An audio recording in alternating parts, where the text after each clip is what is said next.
last week. I turned 35. But birthdays lost their charm a while ago. It's not just the number, it's the weight of a chronic illness that never fails to remind me of its presence at the most inconvenient moments. This year was no different. The day after my quiet celebration, just takeout pizza and solitude, I found myself at the clinic for another routine checkup and pain management therapy. The clinic had become an oddly familiar space, offering both comfort and a sobering reminder of reality. The sterile white walls, the sharp scent of disinfectant, the hopeful yet weary faces of patients I'd come to recognize, it was all part of a routine I never asked for but had come to accept. As I waited for my appointment, I spotted Brian, the charming nurse who had been part of my care team on and off over the past year. With his dark hair, warm smile, and eyes that carried an almost unsettling level of empathy, Brian had a way of making you feel genuinely seen. "Deborah, back so soon, everything okay?" he asked, his voice laced with concern as he approached. "Just the usual tune-up," I replied, trying to mask the nervous flutter his presence always seemed to stir. Brian chuckled, his laughter easing the weight in my chest. "Well, let's get you checked in. I'll be taking care of you today."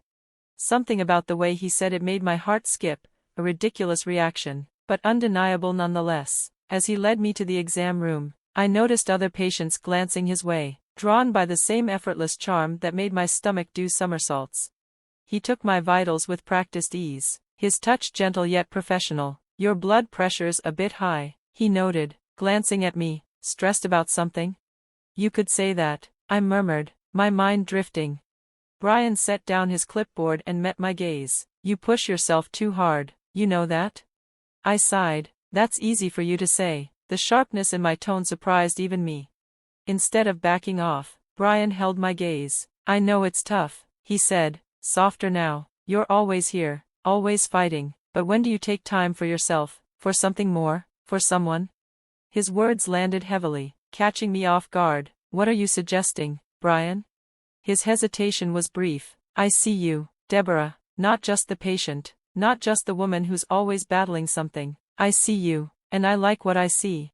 The sudden closeness was overwhelming. I wanted to push away, to retreat behind the walls I'd so carefully built, but something in his voice, something steady and sincere, made me pause. "I don't know if I can." "I don't care about the condition," he interrupted, his voice unwavering. "I care about you, the real you." It was a lot to process. A part of me wanted to run, but another part, the part I'd long silenced, wondered what it would be like to let someone in. Since that day, Brian and I had started spending more time together outside of the clinic. It wasn't just about medical appointments anymore. It was dinners, movies, late-night drives, simple things I hadn't allowed myself to enjoy in years, and with him, they felt effortless. 7 months after that conversation in the clinic, our relationship had grown into something I never expected, something real, something steady. One evening, after a long week, we were curled up on my couch, eating budget takeout and laughing over some ridiculous joke he'd made. But then, mid-laughter, Brian's expression shifted, the air between us changed. "Deborah, there's something I need to ask you." His voice had lost its usual teasing edge, replaced with something deeper. I watched as he reached into his pocket and pulled out a small box. My heart stilled. "These past months with you have been the happiest of my life," he said, his fingers tightening around the box. "I know this might seem fast, maybe even crazy, but I don't want to wait any longer." He opened the box, revealing a simple, elegant ring. "Deborah, will you marry me?"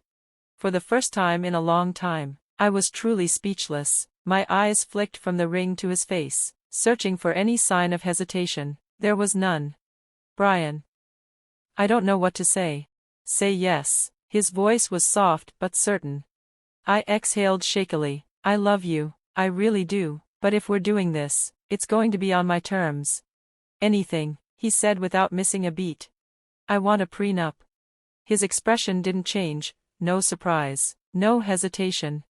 "If something happens to me, everything goes to you, but if we split, I don't want there to be any complications." Brian didn't even blink. "I don't care about that. I don't want your stuff, Deborah, I just want you." And that was the moment I knew.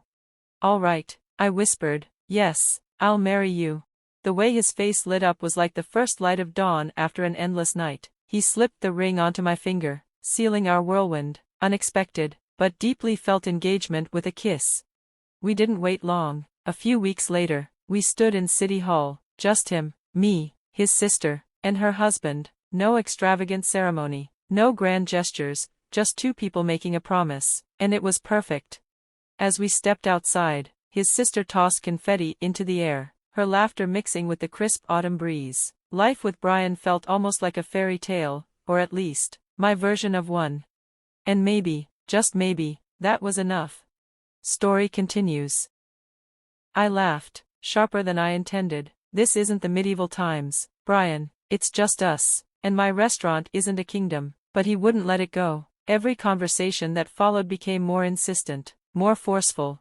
Then came the call from his sister, Megan, an obstetrician at the clinic where I sometimes received treatment. Deborah, Brian says you're hesitant about having a child. You should reconsider. With today's medical advancements, it's perfectly safe, she urged. I gripped my phone tighter. Megan, you've seen my medical files. You know, safe is a relative term for someone like me. Her tone hardened. Sometimes, you have to think beyond yourself. You're being selfish. I felt my patience snap. Selfish? Really? We're talking about my life, my health. She didn't apologize. Instead, she hung up, leaving behind a silence so bitter it felt suffocating. That evening, Brian walked in to find me still stewing. What's wrong? He asked, tossing his keys onto the table. Your sister called, I said, stirring the pot on the stove with unnecessary force. She has thoughts about us having a baby. I remember that day vividly. The sky was bright, but the air carried a biting chill, an omen. Perhaps. I arrived home earlier than usual, only to find an unsettling scene. My apartment, chaotic, Brian, his sister Megan, her husband Gregory, and a collection of boxes standing in the living room. Deborah, good, you're here, Megan announced, her voice clipped and businesslike. We're moving in. This is Brian's apartment, and you need to leave. My stomach dropped. What are you talking about? This is my home.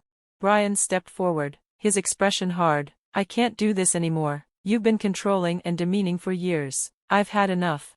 His words stung like ice. Controlling? Demeaning? Brian, what are you even saying? It's always about you, he spat. Your needs, your wants. I've been nothing but a servant, cooking, cleaning, taking care of you, and in return, nothing but criticism. Megan nodded, arms crossed. We've all seen it, Gregory and I. It's time Brian stood up for himself.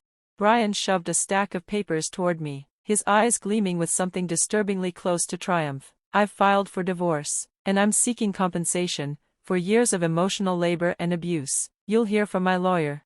Instead of the outrage they expected, I felt an eerie calm settle over me. I scanned the apartment, taking in their self-satisfied faces, and realized there was nothing left for me here. All right, Brian, you'll hear from my lawyer too, I said evenly. Then I turned, retreating to the bedroom, no, my bedroom now, and began packing. An hour later, I drove away from betrayal, from deceit, from a man I once trusted, but I wasn't lost. I had prepared for this possibility long before. My true refuge awaited, a luxurious house in an elite cottage village, with a specialized clinic nearby, a sanctuary I had built for moments like this.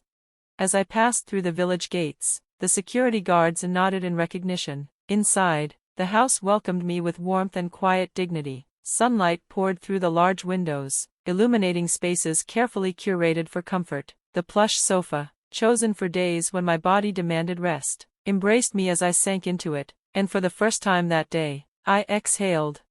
Days later, Brian called, his voice, a frantic mix of rage and disbelief. You set me up, Deborah. This is some sick game, isn't it? I smiled at the absurdity. Brian, if you have something to say, come over, let's talk. I sent him my new address, my calm a stark contrast to his fury. When he arrived with Megan and Gregory in tow, the guards let them through. I stood on my porch, watching their expressions shift from indignation to awe at the sheer grandeur of my home.